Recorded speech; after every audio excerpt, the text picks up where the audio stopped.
Es improbable que surja otro avión que genere tanta pasión y debate como el YF-23, incluso 3 décadas después de ser abandonado. Esta impresionante máquina aérea realizó su primer vuelo el 27 de agosto de 1990. Sin embargo, su historia no tuvo un final feliz, ya que perdió la competencia del Advanced Tactical Fighter, ATF, en abril de 1991. En su lugar, el YF-22, que más tarde se convirtió en el F-22 Raptor, se llevó el premio. A pesar de su destino, el YF-23 sigue siendo un tema de conversación entre los entusiastas de la aviación y su legado continúa inspirando a cientos de miles de personas. La próxima revolución en la aviación de combate está cerca, con la llegada de la sexta generación de jets que reemplazarán a los modelos de quinta. En este contexto, el YF-23 vuelve a tomar protagonismo. En este video exploraremos por qué las innovadoras ideas detrás de este avión, desarrolladas hace 30 años, siguen siendo vigentes hoy en día, si hay posibilidades de que vuelva a volar. Antes de meternos a fondo, no olvides suscribirte a nuestro canal y activar las notificaciones para mantenerte al día con nuestras actualizaciones. La empresa líder en el desarrollo del avión YF-23 fue Northrop Grumman. De acuerdo con los términos del contrato del programa ATF,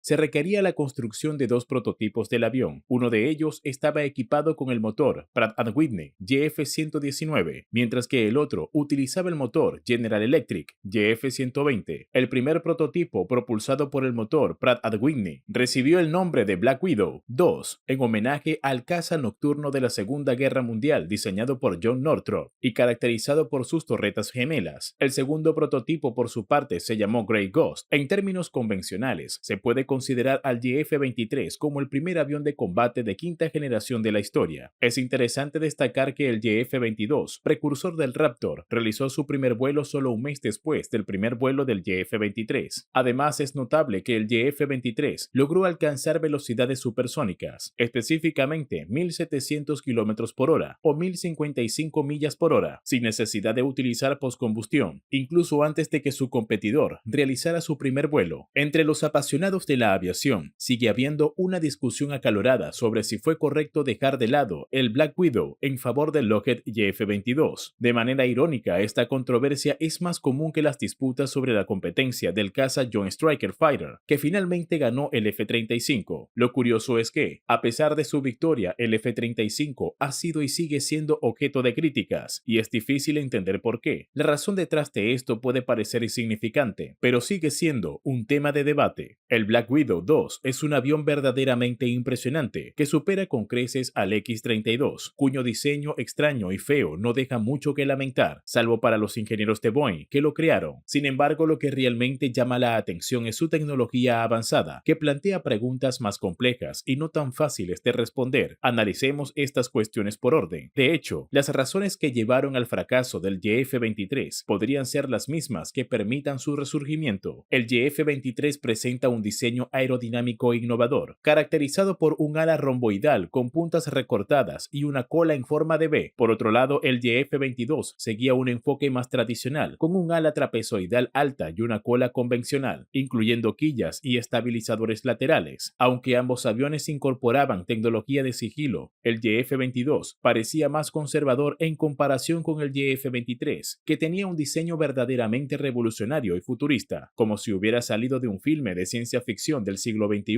A diferencia del ejército británico, conocido por su conservadurismo, el ejército estadounidense no se caracteriza por una mentalidad conservadora. Sin embargo, nadie busca correr riesgos innecesarios cuando hay opciones más sencillas y claras disponibles. En el caso de los cazas de sexta generación, que deben ser aún más furtivos, el diseño del YF-23 resultó ser más prometedor en términos de evasión de radar. Su diseño, con contornos formados por líneas rectas, redujo el número de direcciones de reflexión de las ondas de radar a solo 4, lo que significó una disminución significativa de su visibilidad en otros ángulos. Las superficies de cola en forma de V de todos los giros presentaban bordes de entrada y salida paralelos a los bordes del ala cuando se veían desde arriba. Por otro lado, los bordes de todos los flaps, paneles de revestimiento principal, incluyendo los compartimientos de armamento, la sección de cola del fuselaje y los bordes de salida de los flaps de las toberas superiores, tenían un diseño en zigzag. Además, las uniones entre los elementos fijos y móviles de la estructura de la aeronave fueron diseñadas de manera específica para minimizar la reflexión de las señales de radar. La sección central del avión, que contenía la cabina de mando y el compartimiento de armamento, tenía una forma hexagonal en sección transversal, diseñada para reducir la detección radar. La unión entre el fuselaje de esta sección y el ala era suave y continua. Esta innovadora solución de diseño también se utilizó en los bombarderos furtivos Northrop B-2 Spirit y B-21 Raider, siendo este último considerado un avión de combate de sexta generación. Carencia de control de vector de empuje. Para entender mejor este punto, debemos remontarnos a la historia. El F-4 Phantom II, a pesar de sus ventajas, era vulnerable en combates cercanos contra los MiG soviéticos más antiguos, pero ágiles. Por lo tanto, la Fuerza Aérea de Estados Unidos estaba muy consciente de las posibles desventajas del YF-23 en cuanto a su falta de motor de vector de empuje. El diseño alargado del Black Widow II,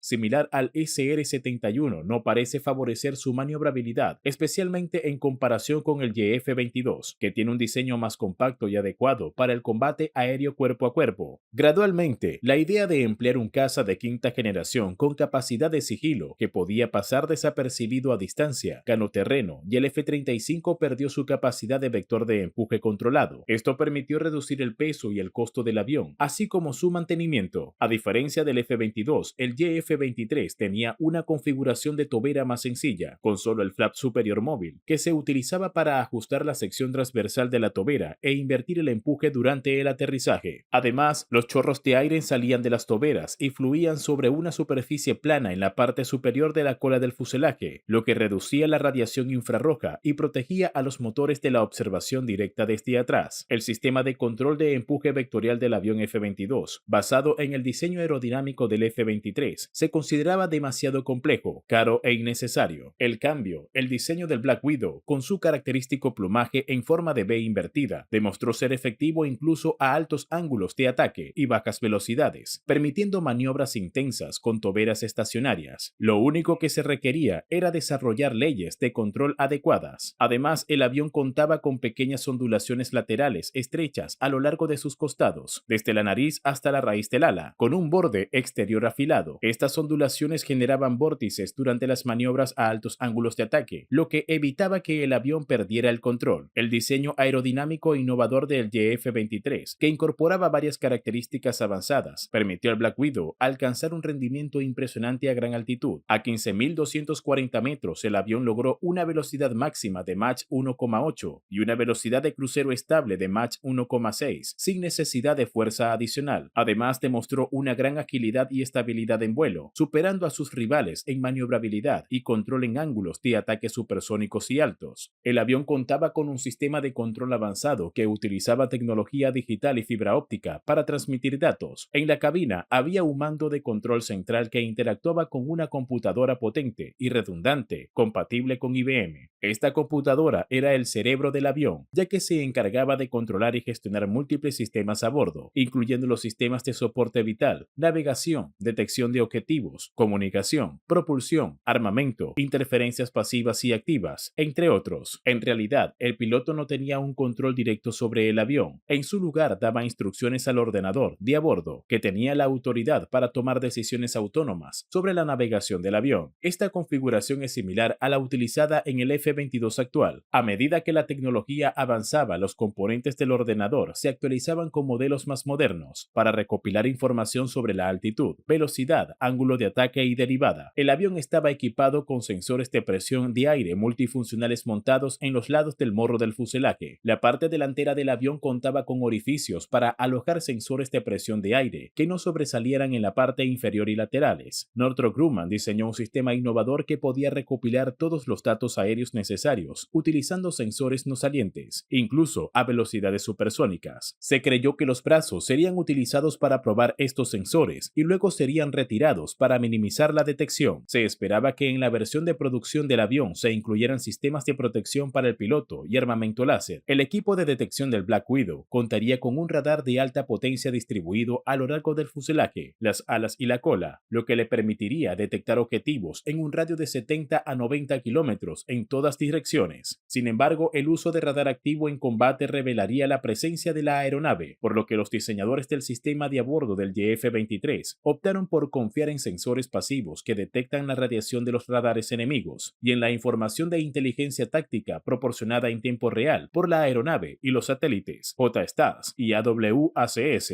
De esta manera, el caza de quinta generación se concebía como un elemento integral de un sistema de guerra de red, trabajando en equipo con otros elementos para obtener una ventaja táctica, en lugar de actuar de forma independiente. Esta capacidad de integración en una red de combate es precisamente lo que ahora se impone en los cazas de sexta generación. El ordenador procesaba la información recopilada por sensores pasivos y fuentes externas, presentando al piloto una lista de blancos potenciales que incluía su localización, nivel de amenaza y prioridad en función de la misión. Además, se proporcionaba información adicional sobre el tipo y nacionalidad de la aeronave enemiga. Una vez que el piloto seleccionaba el objetivo, podía lanzar un misil guiado por infrarrojos o radar activo para atacarlo. El avión tenía capacidad para transportar hasta 8 misiles de corto alcance AIM-9 y misiles aire-aire de medio alcance AIM-120 AMR-AAM, que podían ser configurados de diferentes maneras, según las necesidades de la misión. Estos misiles se almacenaban en compartimientos internos del fuselaje, dispuestos en pares y cubiertos por dos paneles de 5 metros o 16 pies de largo. Para lanzarlos, los misiles eran expulsados del compartimiento mediante un sistema hidráulico que los empujaba hacia afuera, lo que permitía su uso a cualquier velocidad. En retrospectiva, muchas de las innovaciones tecnológicas del proyecto YF-23 resultaron ser precursoras de los aviones de combate de sexta generación. Aunque el proyecto fue oficialmente cancelado, su legado no se perdió. De hecho, Japón fue el primer país en intentar revivirlo al desarrollar su propio caza de sexta generación, el FX. La empresa Northrop Grumman Corporation incluso compartió información valiosa sobre el YF-23 con los desarrolladores japoneses. Sin embargo, en diciembre de 2022, Japón, el Reino Unido e Italia anunciaron una colaboración para desarrollar un caza de sexta generación en el marco del programa Global Combat Air Program, lo que sugiere que el legado del YF-23 siga influyendo en la industria aeroespacial. Este proyecto fusiona la tecnología del programa japonés FX y el programa británico Tempest, pero es probable que también incorpore elementos del avión experimental YF-23. Mientras tanto, en cuanto a los proyectos de cazas de sexta generación en Estados Unidos, Northrop Grumman ha abandonado la competencia por el contrato del programa NGAD. Sin embargo, su participación en el programa FAWX, destinado a desarrollar un caza de sexta generación para la Marina de Estados Unidos, sigue siendo incierta. El legado del YF-23 seguirá vivo en el futuro caza de sexta generación de Estados Unidos, ya que sus innovaciones serán aprovechadas para satisfacer una necesidad real. De alguna manera, el YF-23 revivirá. Al igual que los grandes libros, los aviones destacados no se olvidan. ¿Crees que las ideas revolucionarias del YF-23 se materializarán en el caza de sexta generación? Comparte tus pensamientos en los comentarios. Gracias por ver el video. Si te gustó, no dudes en darnos un me gusta y suscribirte a nuestro canal. ¡Hasta luego!